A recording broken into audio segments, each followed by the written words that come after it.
But realistically speaking, I would honestly love to see Phil Foden find a starting place in this England side, but I don't think he will under Gareth Southgate.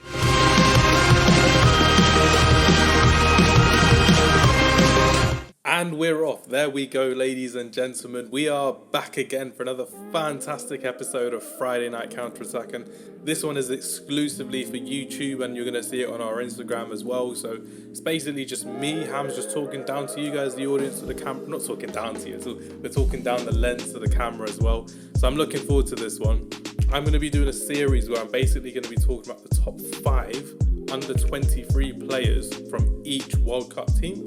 So basically just talking to you guys, letting the audience know basically a bit about who they are, some players you do know, some players you support, some players you don't know, and some players you may have heard of, and some players that you may have just seen on FIFA and you thought, you know what, they're pretty good, but I haven't seen them in real.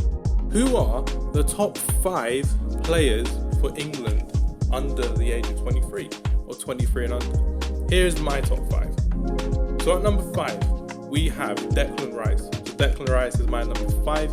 Holding midfielder, 34 caps for England, 23 years old, and has scored 2 goals for England as well. Declan Rice is one of the first names on the team sheet, and I'm really looking forward to seeing how he does this season in the World Cup, because he still is at West Ham.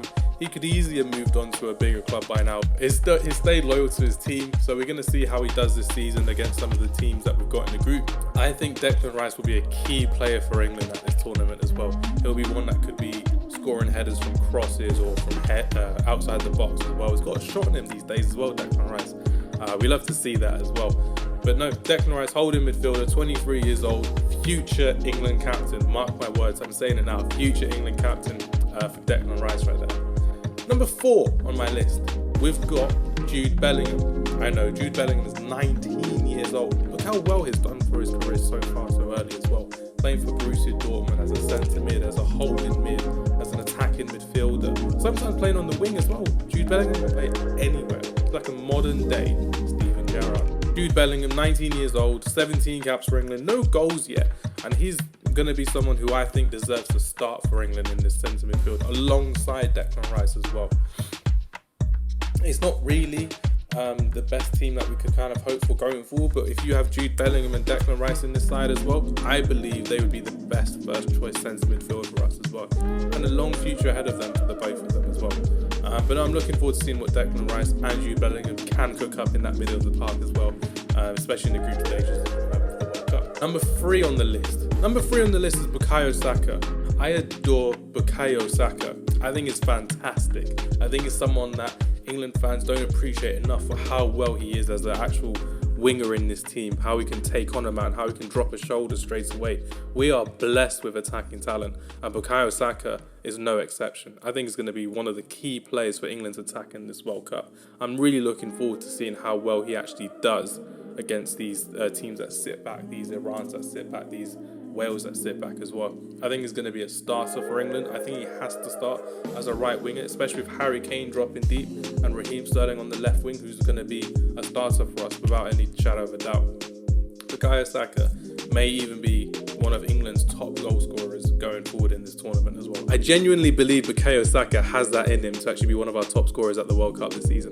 Looking forward to seeing how he does. Number 2 might surprise a lot of you guys as well. It might surprise a lot of you.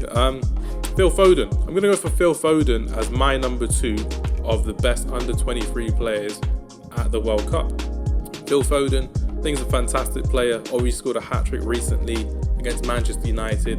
Pep Guardiola loves him. Manchester City love him. The nation loves him. But you know who doesn't love him? Gareth Southgate. Gareth Southgate can't find a place for Phil Foden in his England side. And it's quite sad to see. If you were to play a 4-2-3-1, I think Phil Foden behind Harry Kane would be fantastic to see. Sterling on the left, Saka on the right, Foden behind Harry Kane. It would work wonders, in my opinion. But the fact that Gareth Southgate is going to be playing a 3-4-3, you're going to see Saka on the right and you're going to see Sterling on the left. I believe with Kane up front, that's your best bet, because Phil Foden won't penetrate lines like Bukayo Saka. He won't take the game by the scruff of the neck like Bukayo Saka can do. Phil Foden is more in terms of playing ball to feet, playing intricate football, which he likes to do. But realistically speaking, I would honestly love to see Phil Foden find a starting place in this England side, but I don't think he will under Gareth Southgate. Any other national team would be lucky to to have a player like Phil Foden in their team. Generational talent without a shadow of a doubt. And number 1 on my list, Rhys James. Oh my days, Rhys James. I don't know what to say about Rhys James. He's such a great player to watch for a right back as well, a right wing back. He's done well under Tuchel. He's doing really well under Graham Potter. Recently scoring against AC Milan as well. I think he's a fantastic player to watch. And I think it's an absolute joy that we have him in our England side.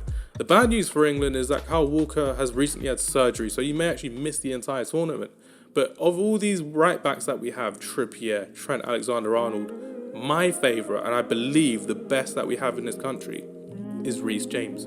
He could even be the best right back in the Premier League, ahead of Cancelo, ahead of Kyle Walker as well. But I'm really confident in Rhys James' ability to attack, but more importantly to defend. If you have Vinicius Jr. against him, if you have someone of Lautaro Martinez dropping off to the wing, if you're seeing someone like Rafael Leao against him, Rhys James is covering that every single day of the week. I'm looking forward to seeing how Rhys James does in an English shirt at the World Cup, because I truly believe he deserves to start. And I truly believe Rhys James could be a game changer for England in this 3-4-3 system. Let me know if I've got any of these right, or let me know if I've got any of these wrong. Do comment below exactly who your best 5 England players are under 23. So again, 23 or under. We're trying something new here for the World Cup. We're going to be back for another country next time. But let me know what you thought of my top 5 England list as well. I'm really happy with what I've gone for, because I genuinely think these 5 England players under 23 will make a world of difference. And I'm wearing a Germany shirt. We'll do Germany next. I'm looking forward to seeing what Germany have got. So everyone, thank you very much for listening. Thank you very much for enjoying this new segment on Friday Night Counter Attack. Take care and goodbye.